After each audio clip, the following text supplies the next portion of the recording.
ہمارے نبی دنیا کے سب سے بہترین نبی ہیں، سب سے افضل نبی ہیں، تو ہم بھی دنیا کی سب سے بہترین امت ہیں۔ اور ہمیں سب سے بہترین امت کا جو لقب ملا ہے، جو ٹائٹل ملا ہے، یہ ٹائٹل کیوں ملا ہے؟ اللہ نے اس ٹائٹل کی وجہ قرآن میں کیا بتائی؟ کنتم خیر امت اخرجت للناس تأمرون بالمعروف وتنہون عن المنکر وتؤمنون باللہ۔ اے مسلمانوں، تم دنیا کی سب سے بہترین امت ہو، تمہیں لوگوں کے لیے نکالا گیا ہے، تم لوگوں کا بھلا کرنے کے لیے دنیا میں آئے ہو۔ تامرون بالمعروف، تم لوگوں کو نیکیوں کا حکم دیتے ہو، وتنہون عن المنکر، تم برائیوں سے روکتے ہو، وتؤمنون باللہ، اور تم اللہ کے اوپر ایمان رکھتے ہو۔ ہماری پہچان ہے توحید۔ اگر ہمارے اندر توحید نہیں ہے، ہم ایک اللہ کے اوپر ایمان نہیں رکھتے، اللہ کو چھوڑ کر کہیں اور ہماری پیشانی جھکتی ہے، تو میرے بھائی ہم بہترین امت کہلانے کے لائق نہیں ہیں۔ تو میرے عزیزوں، میرے دوستوں، جب ہم یہ کہتے ہیں کہ ہم مسلمان ہیں، تو دنیا ہمارے اندر اسلام کو تلاش کرتی ہے۔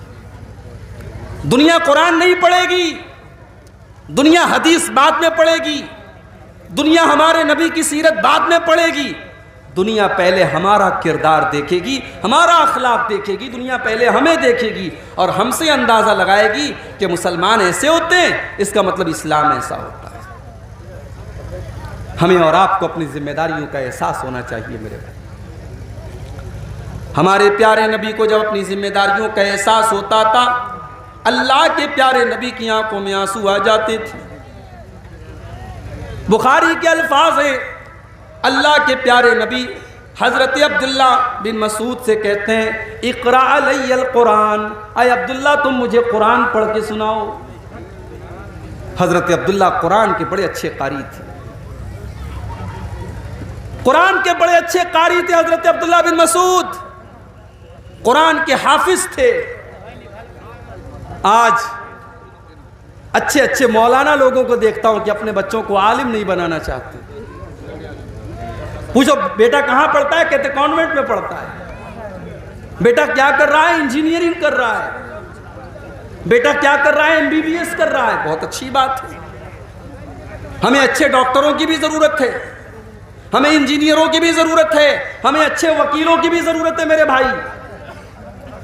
مگر یہ بات یاد رکھیے، دنیا کے لاکھوں اور کروڑوں انجینئر، ڈاکٹر اور وکیل مل کر کے قرآن کے ایک حافظ کے برابر نہیں ہو سکتے۔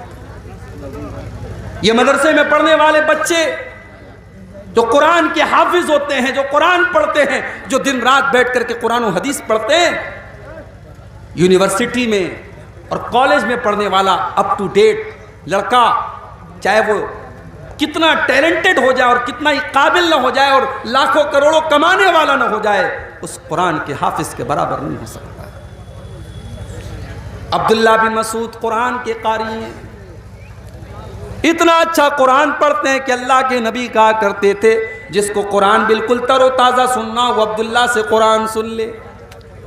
جب یہ قرآن پڑھتے تھے ایسا لگتا تھا قرآن ابھی نازل ہو رہا ہے، قرآن ابھی اتر رہا ہے، قرآن ابھی اترا ہے اور عبداللہ بن مسعود اس کی تلاوت کر رہے ہیں۔ او میرے نوجوان ساتھیوں، اپنے کانوں میں ایئر بڈس اور ایئر فون لگا کر کے گانے سننے والے میرے نوجوان ساتھیوں، بائک کے اوپر گانا سن کے جا رہے ہو، کار میں بیٹھ کر کے تم گانے سن رہے ہو، تقریر ہو رہی ہے کہیں سائڈ میں بیٹھ کر کے تم گانے سن رہے ہو، کبھی فیس بک کی ریلز پر تم گانے دیکھ رہے ہو، کبھی انسٹاگرام پر تم میوزک سن رہے ہو، کبھی تم واٹس ایپ اور فیس بک کے اوپر گانے سن رہے ہو۔ او میرے نوجوان ساتھیوں، یہ تم گانے کیوں سن رہے ہو؟ یہ تم میوزک کیوں سن رہے ہو؟ اگر تم یہ کہتے ہو یہ گانے سن کر کے ہمارے دلوں کو سکون ملتا ہے، تو میرے بھائی تم اپنے دل کے بارے میں یہ سمجھ جاؤ، تمہارا دل مردہ ہو چکا ہے۔ جس دل کو گانا سن کر کے سکون ملتا ہو، جس دل کو میوزک کے ذریعے سکون ملتا ہو، اس دل کی جنازے کی نماز پڑھ لو، وہ دل مر چکا ہے، وہ دل مردہ ہو چکا ہے۔ اس لیے کہ قرآن کیا کہتا ہے؟ الا بذکر اللہ تطمئن القلوب۔ او لوگوں، جو دل ہوتا ہے وہ دل اللہ کے ذکر سے سکون پاتا ہے، دلوں کو اللہ کے ذکر سے سکون ملتا ہے۔ اگر آپ کا دل زندہ ہوتا تو قرآن کی تلاوت سے اس کو سکون ملتا، آپ کا دل اگر زندہ ہوتا تو اللہ کے ذکر سے اس کو سکون ملتا۔ اگر میوزک اور گانے بجانے سے اور گندی تصویروں سے آپ کے دل کو سکون مل رہا ہے، اس کا مطلب کہ آپ کا دل مردہ ہو چکا ہے۔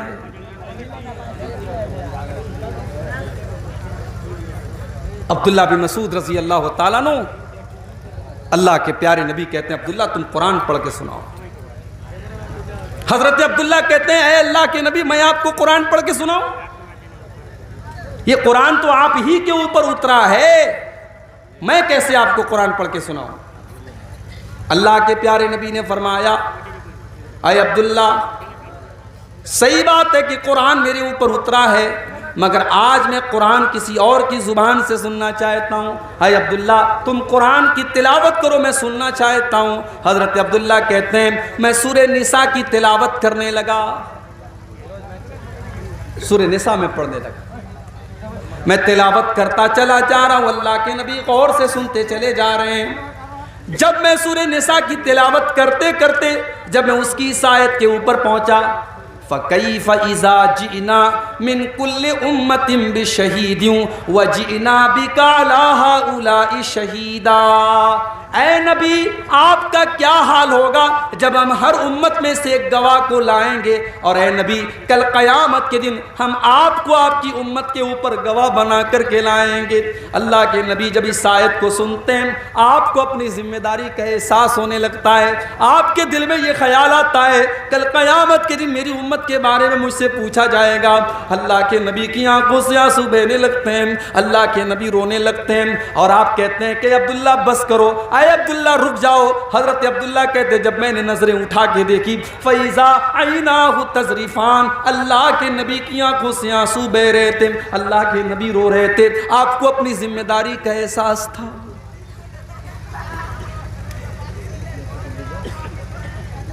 ہمارے نبی کو تو اپنی ذمہ داری کا احساس تھا، ہمیں اور آپ کو کب اپنی ذمہ داری کا احساس ہوگا میرے بھائی؟ بڑا دعویٰ ہے ہمیں نبی سے محبت کا، شاید پورنیہ کے اندر بھی 12 ربیع الاول کو جلوس نکلا ہوگا، شاید ارریہ کے اندر بھی کوئی جلوس نکلا ہوگا۔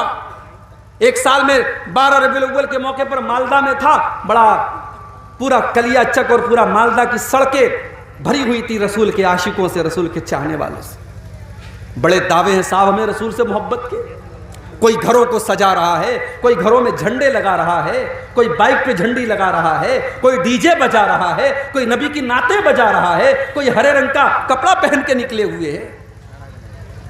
دعوے تو بڑے لمبے چوڑے ہیں نبی سے محبت کے، مگر نبی کا اخلاق کہاں ہے میرے بھائی؟ نبی کی سیرت کہاں ہے؟ نبی کا کردار کہاں ہے؟ وہ نبی جس نے اپنے لیے کبھی کچھ نہیں بنایا، دنیا سے گئے کوئی پراپرٹی نہیں بنائی، کوئی اپنے بچوں کے لیے کوئی مال نہیں چھوڑا، کبھی عیش و آرام کی زندگی نہیں گزاری۔ آخری دن اللہ کے نبی کا سوموار کو آپ کا انتقال ہوتا ہے، اور سنڈے کو اتوار کی رات میں اللہ کے نبی کے گھر میں جو چراغ جلتا ہے اس چراغ کا تیل بھی پڑوسی سے ادھار لیا جاتا ہے۔ یہ زندگی گزاری اللہ کے پیارے نبی نے۔ آپ کے گھر میں کوئی فرنیچر نہیں ہے، کوئی مسیری نہیں ہے، کوئی آرام دہ گدا نہیں ہے۔ حضرت عمر ایک مرتبہ اللہ کے نبی کے کمرے میں آتے ہیں، دیکھتے ہیں ایک معمولی سی چٹائی بچھی ہوئی ہے، ایک معمولی سا تکیہ رکھا ہوا ہے، تھوڑی سی جو رکھی ہوئی ہے، ایک پانی کا پیالہ رکھا ہوا ہے۔ یہ اللہ کے نبی کا کمرہ ہے، یہ اللہ کے نبی کی کل کائنات ہے۔ حضرت عمر فاروق کی آنکھوں میں آنسو آ جاتے ہیں اور کہتے ہیں اے اللہ کے نبی، آپ اللہ کے نبی ہو کر اور ہم سب کے سردار ہو کر، ہم سب کے آقا ہو کر آپ ایسی زندگی گزارتے ہیں۔ اے اللہ کے نبی، قیصر و کسریٰ تو اپنے اپنے دربار میں عیش و آرام سے رہتے ہیں، آپ ایسی زندگی کیوں گزارتے ہیں؟ اللہ کے نبی فرماتے ہیں اما ترضا ان تکون لہم الدنیا ویکون لنا الاخرہ۔ اے عمر، کیا تم نہیں چاہتے کہ قیصر و کسریٰ کو تو دنیا مل جائے اور تمہارے نبی کو آخرت کی نعمتیں مل جائیں، تمہارے نبی کو اللہ کی نعمتیں مل جائیں؟ کیا تم یہ نہیں چاہتے؟ اس نبی نے اپنے لیے کچھ نہیں بنایا، اپنے بچوں کے لیے کچھ بھی نہیں بنایا۔ آخری دن جب اللہ کے نبی کا انتقال ہونے والا ہے، آپ کے گھر میں جو جو آتا ہے وہ آپ کی زرع ایک یہودی کے گھر میں گروی رکھی جاتی ہے تو اس کے بدلے میں جو آپ کے گھر میں آتا ہے۔ اس نبی نے پتھر بھی کھائے، اس نبی نے پیٹ پر پتھر بھی باندھے، اس نبی نے 2 مہینے تک اس نبی کے گھر میں چولہا نہ جلائے۔ میرے پیارے ساتھیوں، یہ ساری تکلیفیں اللہ کے نبی نے کیوں اٹھائی ہیں؟ بس ایک ہی دھن تھی آپ کو، ایک ہی چنتا تھی، ایک ہی فکر تھی، ایک ہی ٹینشن تھی کہ اللہ کے بندے اللہ کی توحید پر آ جائیں، اللہ کے بندے صحیح راستے پر آ جائیں، اللہ کے بندے جہنم سے بچ جائیں۔ اور یہ چنتا اور یہ ٹینشن آپ کو اتنی زیادہ تھی کہ اللہ نے قرآن میں کہہ دیا فَلَعَلَّكَ بَاخِعٌ نَفْسَكَ عَلَىٰ آثَارِهِمْ إِن لَّمْ يُؤْمِنُوا بِهَٰذَا الْحَدِيثِ أَسَفًا۔ اے نبی، آپ کو لوگوں کے ایمان کی اتنی فکر ہے کہ کہیں آپ ان کے پیچھے اپنی جان نہ جوخم میں ڈال دیں، کہیں آپ اپنی جان نہ دے دیں، آپ کو اتنی فکر ہے۔ آپ کو بس ایک ہی فکر ستاتی تھی کہ لوگ ایمان لے آئیں، لوگ توحید پر آ جائیں، لوگ جہنم کی آگ سے بچ جائیں۔ آپ نے طائف کے اندر پتھر بھی کھائے، آپ نماز پڑھ رہے ہیں اور عقبہ ابن ابی معیط آتا ہے اور آپ کے گلے میں چادر ڈال کر کے آپ کا گلا دبانے کی کوشش کرتا ہے۔ حضرت ابوبکر صدیق آتے ہیں اور آ کر کے اللہ کے نبی کو بچاتے ہیں اور کہتے ہیں اتقتلون رجلا ان یقول ربی اللہ، تم ایک انسان کو صرف اس لیے قتل کرنا چاہتے ہو کہ وہ اللہ کو اپنا رب کہتا ہے، وہ ایک اللہ کو اپنا رب کہتا ہے، تم اس لیے اس کو قتل کر دینا چاہتے ہو۔ نماز کی حالت میں آپ کے اوپر اونٹنے کی بچہ دانی لا کے رکھ دی گئی، آپ کے اوپر احد کے میدان میں ایسا حملہ کیا گیا کہ آپ کا چہرہ لہو لہان ہو گیا، آپ کے سر سے خون ٹپا ٹپ گر رہا تھا اور آپ کے دانت توڑ دیے گئے، آپ کو زہر دیا گیا، آپ کے اوپر پتھر گرا کر کے آپ کو جان سے مارنے کی کوشش کی گئی، آپ کو آپ کے وطن سے نکالا گیا، آپ کی زندگی میں آپ کی بیٹی کو ایسا حملہ کیا گیا آپ کی بیٹی کے اوپر کہ آپ کی بیٹی کا انتقال ہو گیا۔ میرے پیارے ساتھیوں، یہ سارے دکھ اللہ کے نبی نے کیوں اٹھائے؟ اللہ کے لیے اٹھائے، اللہ کے دین کے لیے اٹھائے، اللہ کی رضا کے لیے اٹھائے۔ ہم بھی تو اسی نبی کا کلمہ پڑھنے والے ہیں، ہمیں اپنی ذمہ داری کا احساس کب ہو؟ ہم اسلام کے لیے اور اپنے دین کے لیے کیا کر رہے ہیں؟ جلسہ کر رہے ہیں؟ بہت بڑا تیر مار دیا بھائی صاحب آپ نے، بڑی دور سے چل کے آپ آئے ہیں، آج چمنی بازار میں جلسہ ہے، مگر ذرا اپنے دلوں کو ٹٹولنا کہ کس مقصد کے لیے آئے۔ مقصد اگر یہ ہے کہ عبدالغفار صاحب آئیں گے، تقریر سنیں گے اور صبح آپس میں باتیں کریں گے صاحب تقریر کیسی تھی، اگر یہ مقصد تھا، یا بہت ساری ہماری عورتیں آئی ہیں کہ چلے آج دیکھیں گے منیر الدین صاحب، ان کو دیکھیں گے آج وہ کیسے دکھنے میں لگتے ہیں، ان کو دیکھنا مقصد تھا، تو معاف کیجئے پھر آپ کا مقصد یہاں آنے کا گڑبڑ ہے۔ انما الاعمال بالنیات، بخاری کی پہلی حدیث ہے، عمل کا ثواب تو نیت کے حساب سے ملے گا۔ اگر نیت یہ ہے کہ جلسے میں جائیں گے 10 باتیں سنیں گے، چلو 10 پر نہیں 10 میں سے 2 بات پر عمل کر لیں گے، اپنی اصلاح کر لیں گے، اپنی کمیوں کو دور کریں گے، اگر یہ مقصد لے کر کے آئے تھے اور مدرسہ قمر العلوم کا تعاون کریں گے، اگر یہ مقصد لے کر کے آئے تھے تب تو ٹھیک ہے، اور اگر تفریح کرنا تھا، انٹرٹینمنٹ کرنا تھا، تو انٹرٹینمنٹ کرنے کے لیے تقریر میں آنا ضروری نہیں ہے، کوئی فلم دیکھ لو، کوئی ناچ گانا دیکھ لو، کوئی اور بےہودہ کام کر لو، اس میں انٹرٹینمنٹ ہو جائے گا۔ دین کو انٹرٹینمنٹ مت بناؤ میرے بھائی، یہ قرآن و حدیث کی مجلس ہے، یہ دین کی مجلس ہے، یہ پروگرام دین کا پروگرام ہے، اس کو منورنجن کا سادھن مت بناؤ، اس کو انٹرٹینمنٹ کا ذریعہ مت بناؤ۔ یہاں آئے ہو تو قرآن و حدیث کی باتوں کو سنو اور اپنی اصلاح کرو۔ ہمارے نبی کی آنکھوں میں آنسو آ گئے۔ آج ہمیں ایسی تقریریں اچھی لگتی ہیں جس میں ہمیں سامنے والا ہنسا دے۔ ایک بات بولوں، ہنسنے کا نہیں رونے کا مقام ہے۔